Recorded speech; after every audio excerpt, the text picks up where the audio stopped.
Hello guys, welcome back to our channel. So guys, this is a continuation of the Manitoba Provincial Nomination Program and the video we posted last week. This will just take it up from there. If you haven't watched the first video, I would advise that you head up there, click on the link and watch the first video and then continue with this one so that you can follow through with the flow, okay?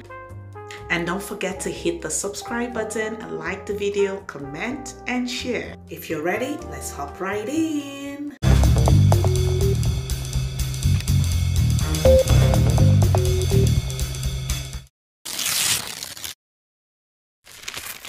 Another factor that is put in the ranking system is your work experience.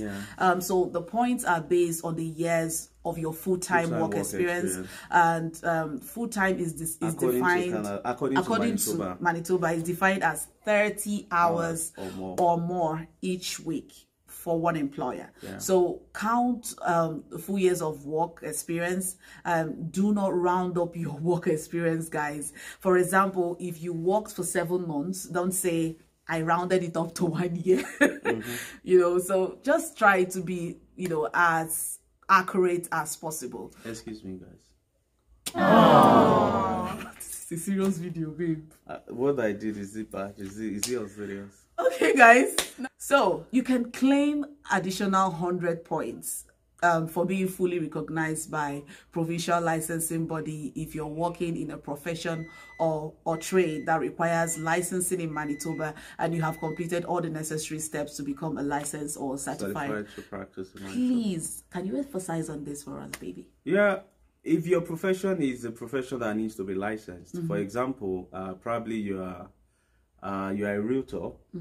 If you're a realtor in South Africa, you need to get a license of Manitoba to practice in Manitoba. So while in South Africa, probably you started doing your course and all that, and then you get certified before coming. That's a whopping 100 points additional for you.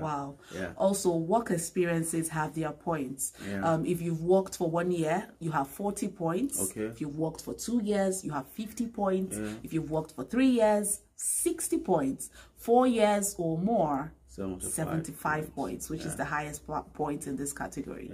And let's go to the fourth factor. And the fourth factor is your education. Points are based on your highest level of education in this category. And completed in a recognized education institution for which you have received certificate, diploma, or degree. And then we need to emphasize the fact that this has to go through WES.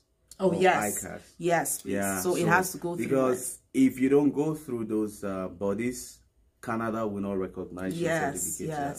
So if you have a master's degree or a doctorate, you have 125 points. If you have 2 post-secondary programs or at least 2 years each, you'd have 150 points. 115. Oh, sorry, 115. And then 1 post-secondary program of 3 years or more would give you 110 points.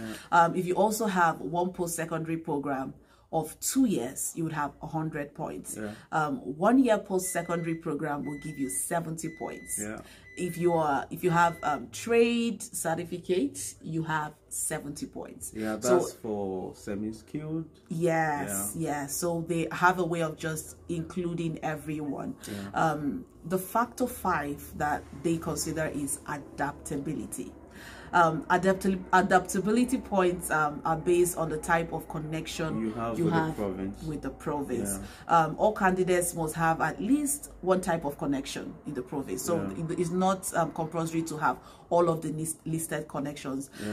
If you have more than one type of connection, they will just simply pick your highest. So if under the listed ranks you have maybe relations and that gave you the highest point of connection to Manitoba, they would just generally pick that one for you. You could have a relation, you could have a friend. At the same time, you are looking at probably getting a job there. They will just go for the one that gives you the highest. They won't say, okay, friends, 50 marks, family 500. No, they just go for the highest. So for close relatives in Manitoba, which is close relatives like your dad, children are not inclusive. That's 200 marks. 200. And then if you have a work experience in Manitoba, that gives you 100 points. For 6 months and more? Yes, for 6 months and more, that gives you 100 points. If you've completed post-secondary program in Manitoba 2 years or more, that would give you 100 points. If you've completed secondary school program in Manitoba 1 year, it gives you 50 points. Okay, post-secondary school? Yes, post-secondary school, guys. For just maybe you've completed it a year ago, that gives you 50. 2 years give you 100. Close friend or distant relative in Manitoba gives you 50 points. So for these, it's really essential. If you have points in all of these, which I think is not really possible, what they will do is just pick the highest, the one that you have the highest. Initiative gives you 500 marks. That's for if you have an ongoing employment in Manitoba. You've been working with an employer for 1 year, and then you are now applying through the fact that you have an employment. That will give you 500 marks. All right, so let's head to the 6th factor, and that is the risk assessment deductions. That is based on the connection you and your spouse, if applicable, have in other parts of Canada through education and work experience. So it means that if you are you have connections with other provinces through work experience or school, there will be points so possibly you've lived in another Canadian province, or if you have a previous immigration application to another province, but you still must answer questions related to these types of connections. Yes, people that lives in other provinces but are not PR. Yes, they have a connection with Canada. At least you have a credit card, and then you can run. You could be traced, so your risk is less. So let's summarize these steps in just 3 steps. So the first step is create your EOI profile. If you think you're qualified, the link will be in the description box. Go tap on that shows you your eligibility. From what we've listed, you would know that you would have points in this, you would have points in this. So just go to the description box, hit on it, and sign in to create an expression of interest. And after that, select and create an expression of interest from the options that they're going to provide for you. Complete the expression of interest by answering all the questions listed there accurately. Please, guys, no exaggerations, no roundups.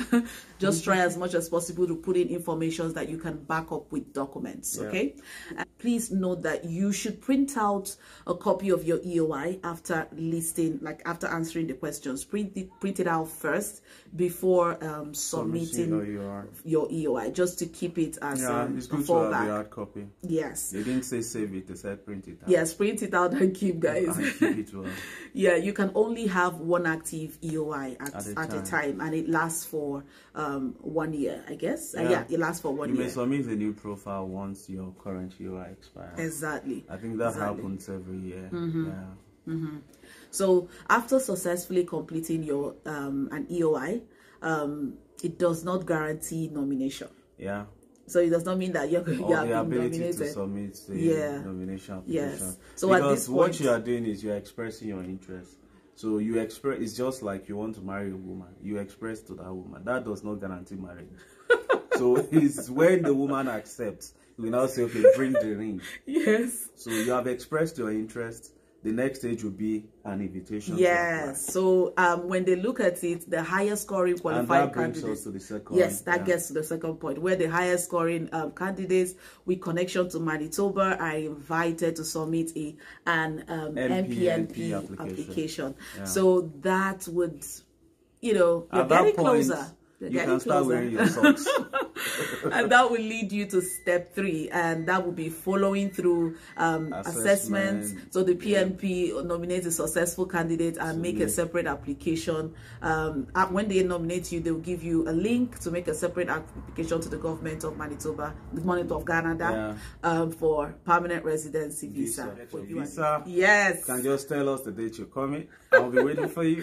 So that will be the last point. We'll be waiting to pick you guys. We're not promising. If you are going to Manitoba, I'm not coming to pick you at the airport. It's far. Manitoba is about 9 hours away from where we are. But I heard that it's a very beautiful province. Alberta is also very beautiful. See, guys, everywhere in Canada is beautiful. Yes, sir. So that will be the final stage, and if you've gotten to this stage, you've gone a long way, and you should just be getting ready to come over. I think before we close, from me, I would just want to tell you this: if it's worth it for you, don't necessarily expect it to be easy. You know, just make up your mind to follow through. That's all I have to say. Now we tell you we are making videos from Canada and all that. We didn't just parachute ourselves to Canada. It was a process, a very rigorous and tedious one. You know, so I just want to encourage someone out there. You've tried before, you've written the English test, it didn't turn out well and all that. Just try again. I'm not saying it's necessary that you must come to Canada, but if it's one of the things that is really important to you, just give it a shot. I'm rooting for you. We are praying for you. And we keep doing our best to, you know, provide all the information we can provide. And like we always say, we are not immigration consultants. We are just research, look for information to help people. So you do well to go through the links we are going to provide. Do more research. We may not have covered everything, right? So, but from the link, you can, you know, go through it. And it will make more sense when you're reading. We are just here to show you. So, guys, we have come to the end of today's video. Thank you guys for watching, for, you know, following through from the beginning of the video to this point. We appreciate you. So guys, if you have come to this point, don't forget to like this video, guys. We need all of those likes. Smash the like button. And if you haven't subscribed, we see a lot of people watching the video and not subscribing. Guys, please. That's the least you can do to support this. Yes. So click on the subscribe button and tap on the notification bell, and you know, would really love to have you be part of our family. Thank you so much for watching. Looking forward to seeing you all in our next video. Do you have anything to say? The series continues. Yes, guys. It might not be the next edition, but you know, we are going to continue on this series. This is the first one. We have 2 to go on Manitoba. And then after then, we are going to do provinces like Saskatchewan. We are going to do Nova Scotia. Alberta. Now, the reason, we should have started from Alberta. But then we are looking at doing something that you have an input, right? In the case of Alberta, you just submit your application to the Express Entry pool. You can't apply to the province. The province has to pick you. But then we have some information that can help. As touching the job in demand in Alberta, that goes a long way to determine if you are going to be invited or not. Another beautiful thing about Alberta, I wouldn't say it yet. Yes. Let's keep some things. To that edition. There is something I'm going to tell you that will blow your mind. Yes. Just watch out. Yes, watch out, guys. Peace out. Peace out. We love you.